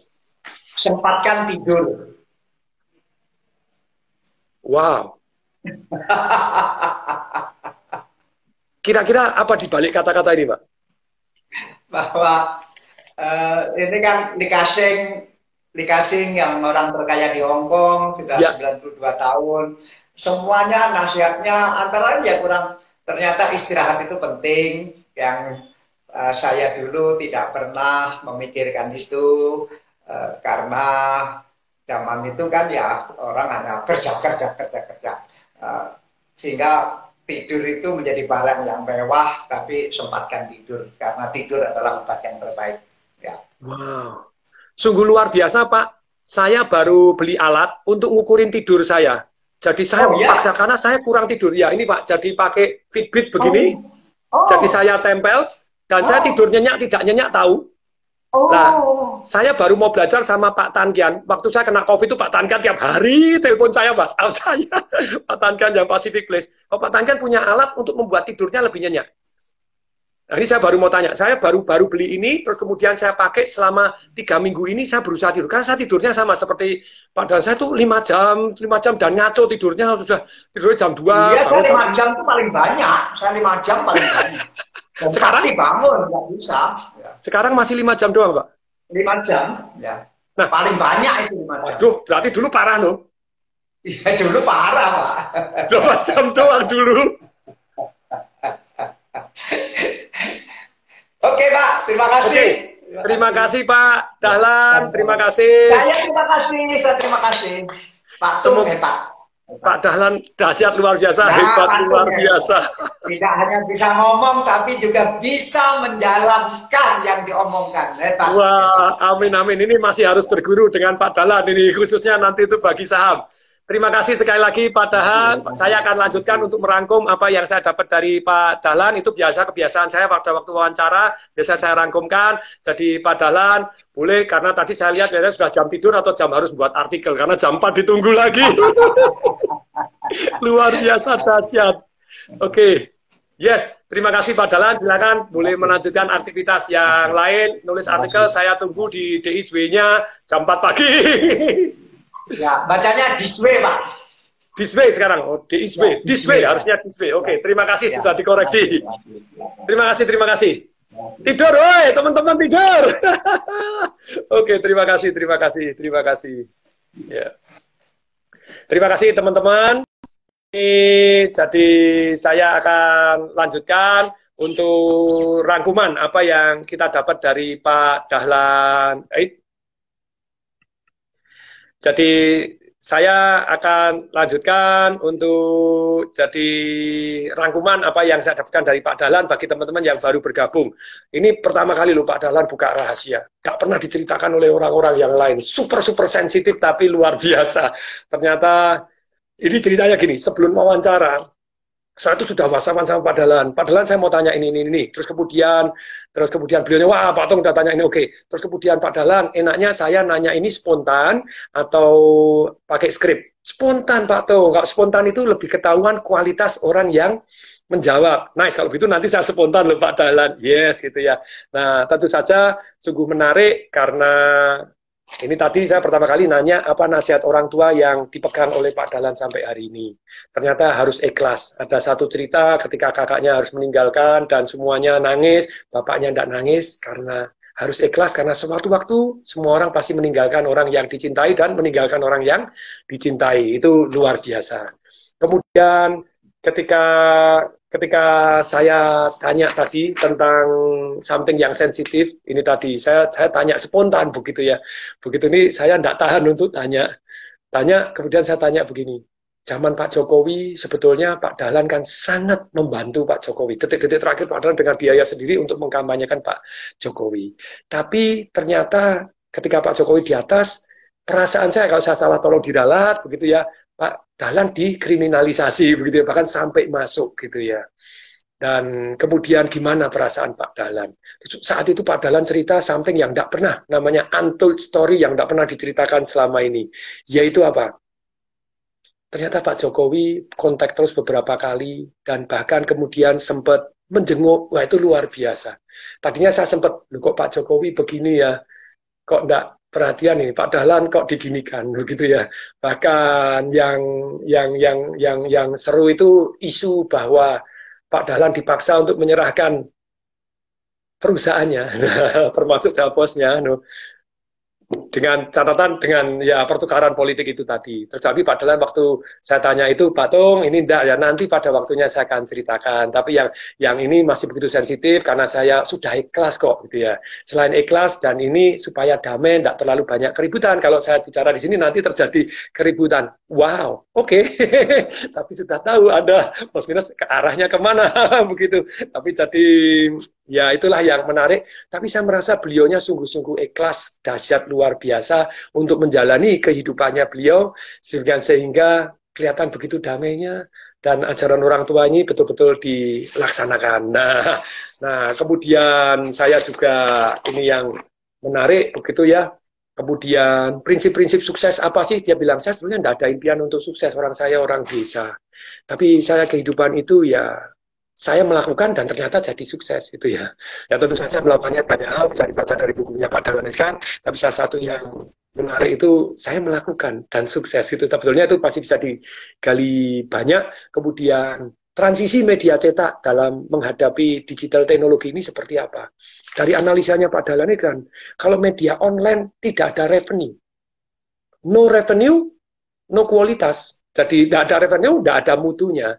Nah inilah yang penting. Jadi untuk itu bagaimana Pak Dahlan sekarang? Pak Dahlan mulai membuat satu transisi. Jadi beliau membuat lagi namanya harian This Way. Dia bukan DISW tapi This Way. Dengan harian ini pertama kali cetak dulu. Nantinya 3 bulan kemudian akan dibuat satu konsep di mana online. Jadi bukan yang ada di Google, bukan ada di YouTube, bukan ada di Facebook, sehingga yang namanya royalti, uangnya segala macam tidak diambil oleh YouTube, Facebook, dan Google itu sendiri gitu. Karena sekarang begitu banyaknya yang diambil oleh mereka. Ini yang sangat-sangat menarik begitu ya. Saya tanya kapan? Ya 3 bulan lagi. Tapi yang paling menarik, Pak Dahlan di sana hanya punya saham 2%. Nah tadi saya gali yang luar biasa bahwa ternyata beliaunya membentuk yayasan. Itu di harian This Way yang di launching tanggal 4 Juli tersebut ada artikel tentang ini baru saya minta. Jadi beliaunya dulu memikirkan, saya maunya pemegang saham kecil saja, seperti terinspirasi dari Huawei, di mana Huawei itu ownernya cuma punya 2%, sisanya untuk karyawan. Tapi bagaimana supaya bisa ambil keputusan, tetap ambil keputusan? Karena RUPS kan 51% suara, ya one share, one vote. Jadi kalau dikasihkan semua susah. Nah kemudian beliaunya ternyata membuat yayasan, di mana yayasan ketuanya tetap Pak Dahlan Iskan. Dan para ini tadi diberikan saham. Jadi diberikan saham sesuai dengan satu namanya masa kerja, prestasi, dan jabatannya, perannya. Jadi disesuaikan dan setiap tahun bisa berubah. Maksudnya boleh dikata mereka ya sahamnya, tapi intinya adalah bagi hasilnya tapi dalam bentuk ini tadi. Jadi luar biasa sekali yang saya dapat. Terus kemudian 3 buku favoritnya Pak Dahlan Iskan itu adalah bukunya yang dulu sempat dilarang, begitu Pramudia Anantatur gitu ya, itu Bumi Manusia, karena risetnya luar biasa. Jadi artikelnya Pak Dahlan itu yang sering sekali saya baca namanya This Way, kalau Anda follow di Dahlan Iskan 19 gitu ya, di Instagram beliau, itu risetnya, karena beliau selalu ada data-data yang menurut saya awesome, ini menarik ini gitu ya. Dan kemudian buku kedua adalah People of the Book, hadiah Pulitzer, di mana cinta abad pertengahan, di mana kitab suci agama Yahudi itu ternyata yang menyelamatkan adalah satu orang yang beragama Islam, tapi sampai sekarang Yahudi sama Islam malah berantem melulu pada kita. Nah itulah yang menarik, risetnya lagi, balik lagi. Kemudian yang kedua judulnya seru sekali, ini karya pemenang Nobel dari Tiongkok, Dada Montok Pantat Semok. Keren banget, Dada Montok Pantat Semok ini yang luar biasa, Dada Montok Semok. Terus kemudian itu ternyata penelitian dari riset-riset di zaman dulu, zaman masih Tiongkok, masih zaman susah seperti itu. Kemudian berikutnya, sedangkan bukunya Pak Dahlan Iskan sendiri, kalau mau tentang kesehatan, yaitu judulnya Ganti Hati. Saya sudah baca So Beautiful. Kemudian yang kedua adalah bukunya, kalau mau memimpin itu ya Dua Tangis Ribuan Tawa, pada waktu memimpin PLN, itu buku yang menurut saya juga saya sudah baca, So Beautiful. Kalau ada mau memimpin perusahaan, itulah luar biasa sekali bagaimana Pak Dahlan kan seorang diri tanpa tim, tanpa apa masuk di PLN dan mengubah PLN itu sakti mandraguna. Kemudian berikutnya yang jadi bukunya lagi yang dianjurkan adalah buku tentang Pak Karmaka. Buku tentang banker dari Bandung yang namanya Bank NISP. Pak Karmaka itu luar biasa sekali, sakit liver tapi bertahan terus, sakit ginjal, sakit komplikasi, baru aja beliaunya meninggal dunia, tapi itu sungguh-sungguh luar biasa itu buku cerita, 3 buku tadi yang dari Pak Dahlan Iskan. Sedangkan film, beliaunya bilang, saya ini jarang nonton film atau gitu ya, tapi film yang bagus adalah Sound of Music. Kemudian yang berikutnya adalah Sleepless in Seattle gitu ya. Berikutnya yang ketiga Sepatu Dahlan, nonton nangis. Tapi saya belum nonton ini Sepatu Dahlan nih, semoga bisa masuk ke Netflix gitu ya. Nah sekarang kita share lagi. Berikutnya pada waktu itu sempat ngobrol-ngobrol dan Pak Dahlannya tanya saya tanya juga, malah Pak Dahlannya menggali saya seperti apa begitu, dan sungguh menarik tadi kesimpulan apa yang saya share. Jadi silakan diulangi nanti rekamannya 15 menit yang terakhir itu seperti apa, sharing yang malah gantian saya diwawancara Pak Dahlan ini gitu ya. Rencana saya menggali dari beliaunya, malah beliaunya yang menggali dari saya. Ya oke lah gitu. Terus kemudian tentu saja ini yang menarik adalah, jadi kalau boleh pesen, apa yang Pak Dahlan pesen kepada orang seluruh dunia, ya kalau orang mendengar, jawabannya apa? Tidur, woi, katanya suruh tidur yang cukup. Tentu saja cukup sendiri-sendiri. Saya merasa Bapak Dahlan itu dulu sampai sakit kena levernya rontok karena kurang tidur. Saya sendiri, saya tadi pakai alat begini, ini namanya Fitbit, untuk supaya saya tidur terukur. Tidur berapa jam saya tahu, tidurnya nyenyak atau tidak saya tahu. Kayak tadi saya paksa, tadi sore tadi saya harus tidur dulu. Karena jamnya kurang gitu ya. Saya targetnya 7 jam sehari. Karena dulu biasanya tidurnya cuma 5 jam, 4 jam gitu saya tidurnya gitu. Tapi begitu Pak Dahlan, ternyata Pak Dahlan sekarang maksimum aja masih 5 jam, itu masih berkalkuli. Karena beliau tuh setiap jam 4 pagi menerbitkan artikel. Begitu disiplinnya tiada tara. Wes, top tenan, gak karu-karuan. Tapi sekali lagi, teman-teman yang kepengen ikut seminar saya besok gratis, nah ini saya akan saripatikan kalau orang bijaksana caranya harus bagaimana. Hidup yang dahsyat itu bijaksana, sehat panjang umur, keluarganya harmonis, kaya raya tentu saja, terus kemudian hidupnya bahagia. bahagia, bermanfaat untuk orang. Teknik-tekniknya semua bagaimana saya rangkumkan besok sehari full. Karena Anda nunggu, nah Anda nunggu sampai jam segini, Anda masih bisa besok ikut gratis. Besoknya jam 9 pakai Zoom. Hanya Zoom only, tidak ada di Instagram. Nah, Anda mau tertarik daftar? Caranya gimana nih Pak Dimas? Nah, jam 9 sampai jam 5 lu gratis tis besok gitu ya. Oke, Anda tertarik? Kalau Anda mau ketik dong. Mau. Pak Dimas caranya gimana nih? Harus masuk ke mana? Seminar atau masuk ke mana supaya besok bisa daftar gratis Pak Dimas? Nah, ini mau. Ada mau kasih dong ketik mau. Biasa kasih jempol. Mau. Ayo yang di Instagram juga karena besok enggak ada di Instagram. Karena jam 9 pagi sampai sekitar jam 5 sore. Bijaksana caranya bagaimana? Definisi bijaksana itu seperti apa? Itu hasil perenungan waktu kena COVID, kombinasi dari ini. Nah, ini mau. Pak Dimas, tolong Pak Mbak Yuli caranya gimana sih daftar supaya bisa dapat gratis? Caranya bagaimana ini?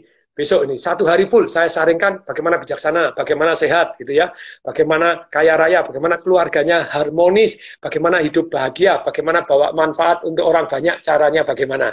Nah, silakan teman-teman, gimana Pak Dimas?